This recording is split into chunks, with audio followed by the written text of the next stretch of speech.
में आज हम लोग श्री गुरु जी जीवन प्रसंग के बुक को लेकर के आए हुए हैं। इसमें हम लोग महापुरुषों और नेताओं से संपर्क, श्री गुरु जी का महापुरुषों और नेताओं से जो जो संपर्क हुआ है उसमें अलग अलग नेता के साथ क्या बताए थे, उनको डायरेक्शन दिए थे, वैसे ही इसमें ये 17वां अध्याय है।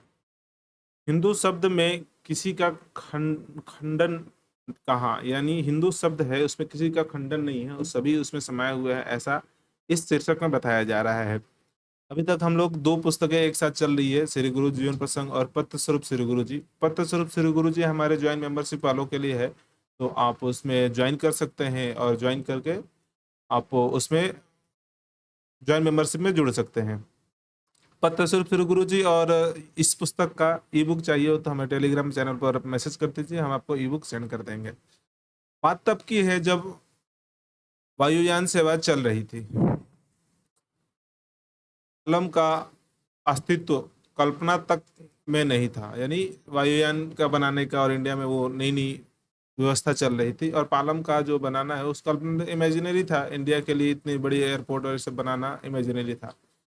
विमान चला करते थे तो सफदरगंज से, और जिसको विलिंगटन एयरपोर्ट कहते थे, सफदरगंज से चलता था जिसको विलिंगटन एयरपोर्ट कहते थे। मैं हैदराबाद जा रहा था, श्री गुरु जी नागपुर जाने के लिए एयरपोर्ट आए थे, और उनके सम्मान में काफी लोग एकत्रित हो गए थे, यानी एयरपोर्ट से जा रहे थे नागपुर तो उनके सम्मान के लिए और उनके लिए कई लोग इकट्ठा होकर रखे थे।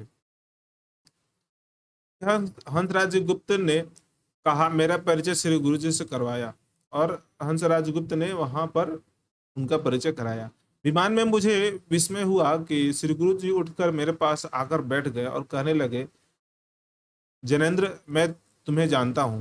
मैंने कहा, अभी भी हंसराज जी ने मेरा परिचय कराया, तो उन्होंने कहा कि अभी भी जस्ट कराए हैं तो हो सकता है आप मेरे को जानते होंगे। श्री गुरु जी बोले, नहीं, मैं पहले से जानता हूँ था।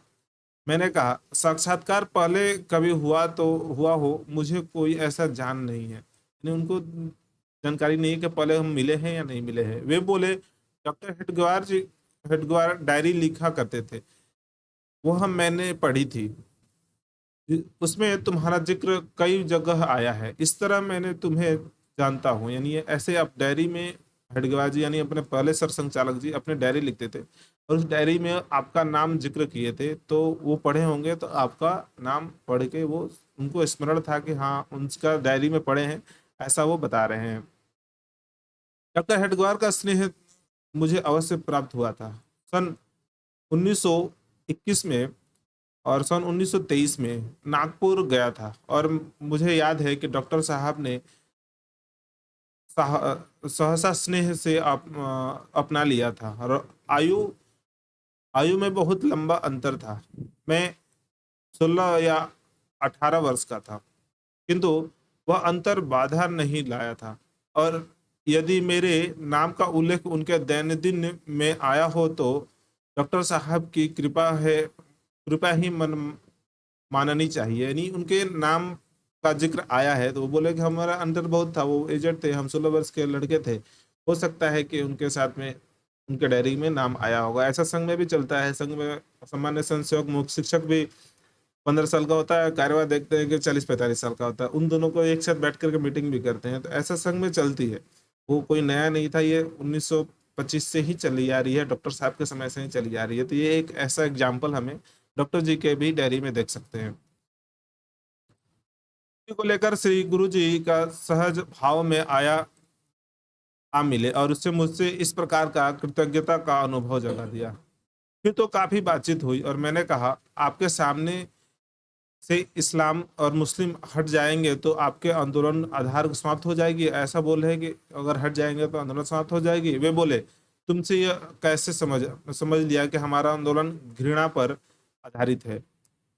हिंदू शब्द में किसी तरह का खंडन नहीं, यानी यहीं पर वो बोल रहे हैं कि हिंदू शब्द में किसी तरह खंडन नहीं है, मुसलमान अलग नहीं हिंदू शब्द से। भारत में जन्मे हुए सभी व्यक्ति हिंदू ही हैं, चाहे मुस्लिम हो, क्रिश्चियन हो, या किसी धर्म का पालन करने वाले हो, किसी पंथ का पालन करने वाले हो, लेकिन सभी हिंदू ही हैं।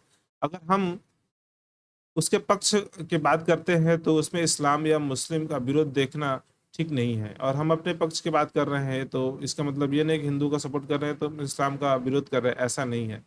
किसी स्वार्थ के कारण वैसा लांछन हम पर लगाया जाता है तो उसका निराकार किया जाएगा। लेकिन मैं जोर से कहता हूँ कि नकार मैं जोर से कहता हूँ कि नकार पर हम नहीं खड़े हैं, और हिंदू संस्कृति जो मूल में सत्कारवादी है और उसे फिर भी पुष्ट और जागृत किया जाए। और इसलिए भारत में ही नहीं, अब प्रत्युत मानव मात्र की रक्षा हम सब उसमें देखते हैं। यानी हिंदू की रक्षा, यानी भारत की रक्षा मानव मात्र की रक्षा है, सबकी रक्षा करेंगे, ऐसा गुरुजी कह रहे हैं। मैंने कहा क्या आपके नाम पर मैं इस तरह का कोई वक्तव्य दे सकता हूं? तो वो बोले कि आपके नाम पर ये वैसे बता सकते हैं कि हाँ हम लोग मुस्लिम विरोधी नहीं है, ऐसा वो बोलना चाह रहे हैं।